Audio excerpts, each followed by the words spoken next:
When I was 6, my younger sister, Christina, was born, and her heart stopped 5 times the first day she was born. Her umbilical cord wrapped around her neck, the whole spiel. She had to be flown to DC, and we're from Jersey, for an experimental treatment at the time to re-oxygenate her blood. So born day 1, knew there were going to be issues. I kind of got thrust into that older sister slash, additional parent role, and really kind of with my mom helped raise her. Now fast forward as she got older, communication was still a difficulty. I learned some sign language. This was before PECS was big, so to speak.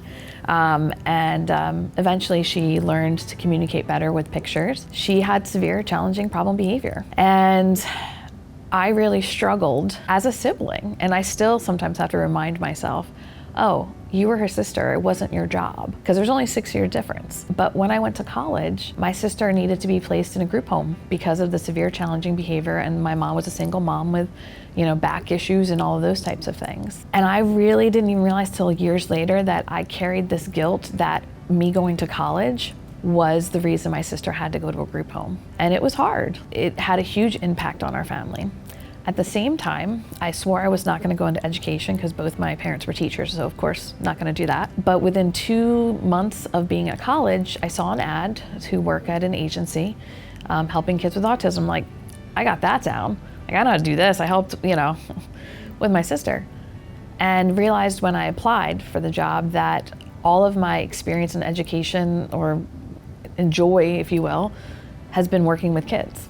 So I said, maybe I should be a teacher. So I went and got certified, but learned working at this agency, I got some training in ABA, but started applying those same principles with my sister. And suddenly, now I was not necessarily the fun one anymore, where I wasn't the pushover anymore that just kind of was like, you do whatever you want and I'll just, I'll arrange the environment to just make sure whatever I can do to and suddenly saw that, my sister's potential, and a lot more potential to have these interactions that went positive, and to see the difference in terms of okay, no, we are gonna, even if it takes us in half an hour to take out the trash at home, I'm gonna be patient, and I'm not gonna remove the expectation of your capabilities. So, and again, my sister did stay in a group home placement, but I pretty early on, because this is back again, the BACB was very, very new. It was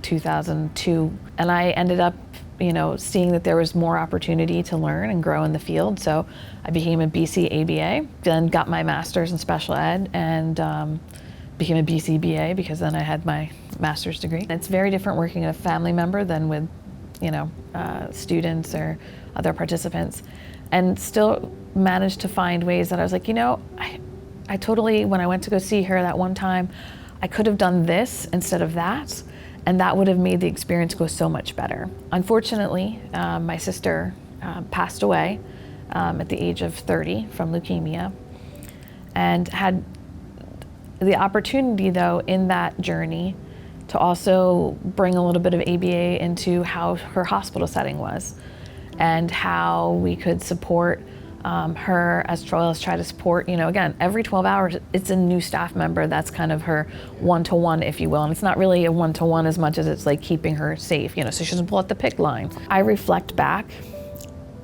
and deeply regret that her passing was probably before the PFA, the original PFA article had come out, because I really wonder what that process would have done for her. And seeing as my sister's problem behaviors progressed, the amount of medication she was on, my sister was always a big eater. And I just remember one Easter being so sad that at the end of Easter, she was still the last one eating.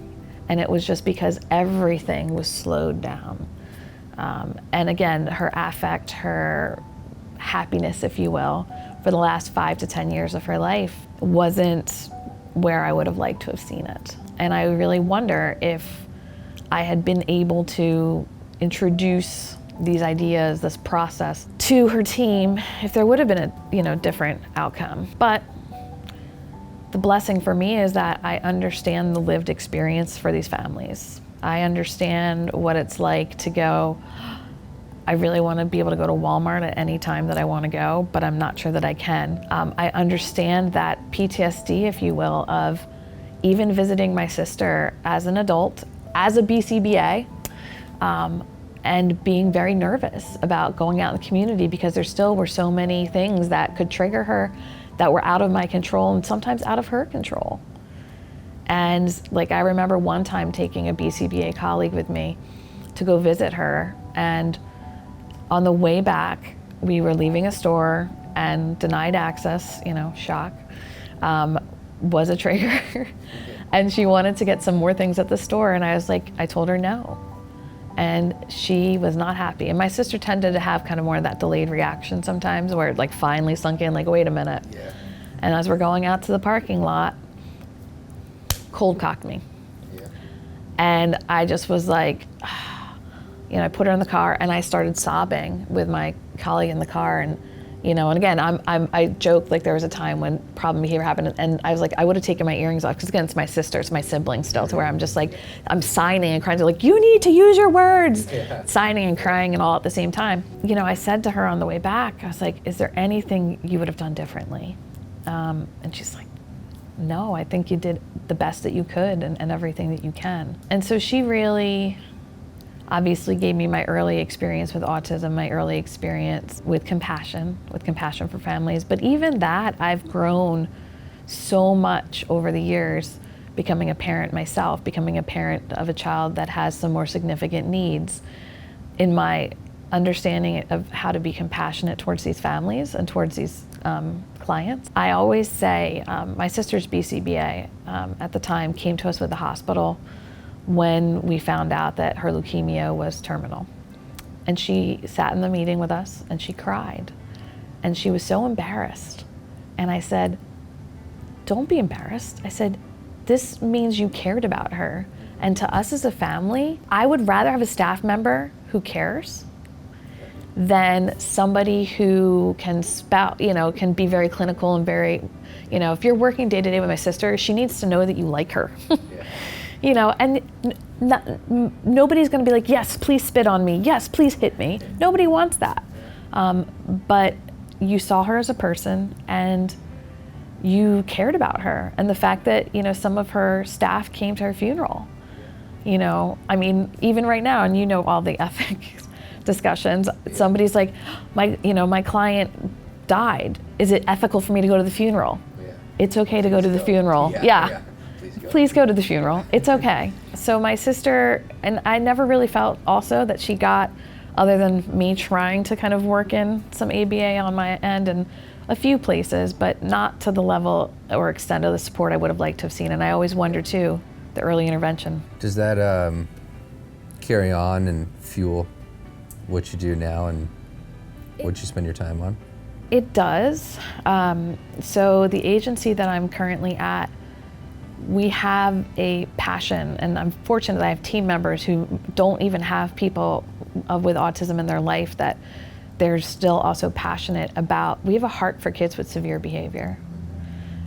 We have a heart for the kids that nobody else wants. And it's very humbling to know that these families trust us with their loved one. And to also, for us as professionals, to try to help educate other professionals that these families are trying to do the best that they can. And that in my earlier career, I look back at some of the recommendations I would make and I'm like, that was never feasible.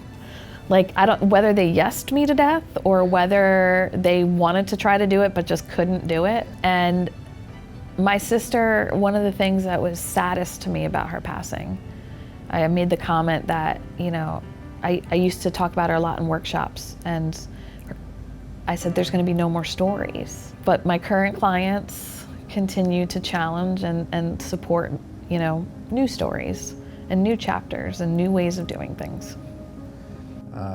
For what it's worth, the speaker this morning from British Columbia, cannot remember her name right now, if you're in there, she had shared that the SBT process led her to realize that when she was working with Greg on a consult, she was like, she's like, damn, I could have done things very differently the last 10 years. I think it's a typical thing as you learn to be a little bit more effective along the road, right? That you're like, if I'd only known that yesterday, or however long back you want to go, right?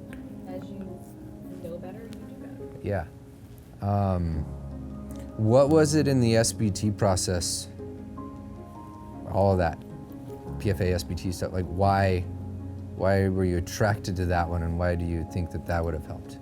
What's in it? I think I was attracted to it.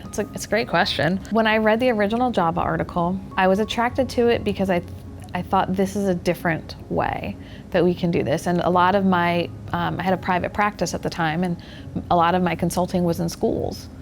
And I thought, this is something that we can do. This is something that we can really help some of these learners, because it's frustrating when you're working in a system to feel like, you know what, you've got a variety of different stakeholders and a variety of different needs.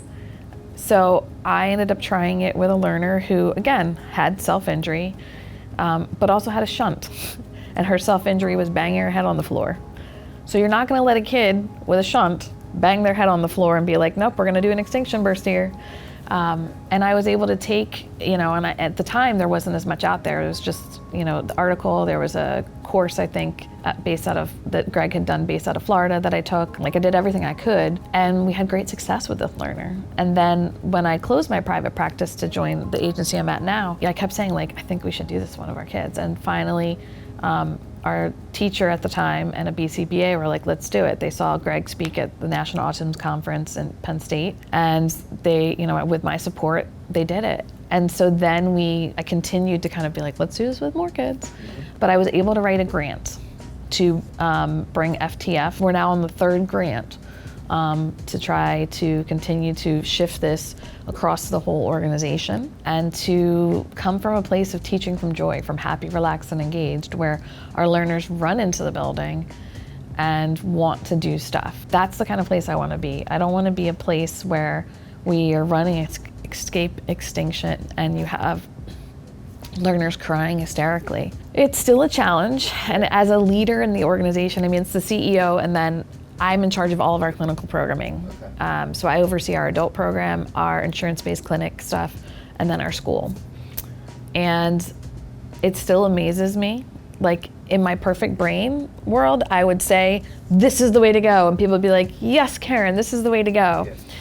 Does not always work like that, And even right now, I have a case where, working with the school team and kind of like, all right, this was my night client that I was working with, and trying to say, how can we make things work here? But there's still so much ingrained.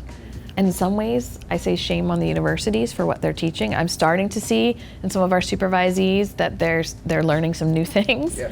But they adjust. They just adjust on their own timeline. Right? Yes, and the professors adjust. Yeah, that's a huge piece of it too, is whether your professor is adjusting. But people that have gone through their university programs and come out all ready to roll out with extinction and already, like, these are the procedures, or they work. Yes, they work, but at what cost? And at what generalizability? Because we're not teaching skills. We're just teaching, in this environment, that behavior is not going to be accepted, period. But then they go to a new environment and they haven't learned that contingency, if you will. So we still have our struggles in rolling it out across. And we've had some staff that have been very much opposed to it. For the most part, though, most staff are willing, because again, most people at their heart, at their core, want to help the people they're working with, and they want to do better. They just may not know yet how to do that. And I think one of the biggest lessons that I've felt even before this process, that I've always tried to communicate to our staff, is don't give up. It might not work the first time. Then we look at our data and we try something different. You mentioned not giving up, figuring out what the next thing is that you can do. I think it's really interesting that you said that, because it unites this field, and it's like why many of us are here. But it really, to me at least, it seems to be that it is probably pretty empowering and like keeps you going from the story of your sister, right? Yeah. Like, that thread is there of this chapter, unfortunately, was closed, and I can keep going and helping others. Yeah.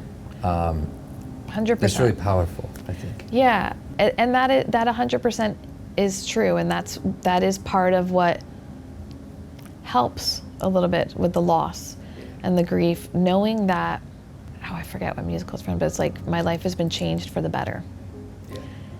And my experiences and my stories and my relationship with her impacted me in a way that has now impacted so many other people and so many other lives and so many other families.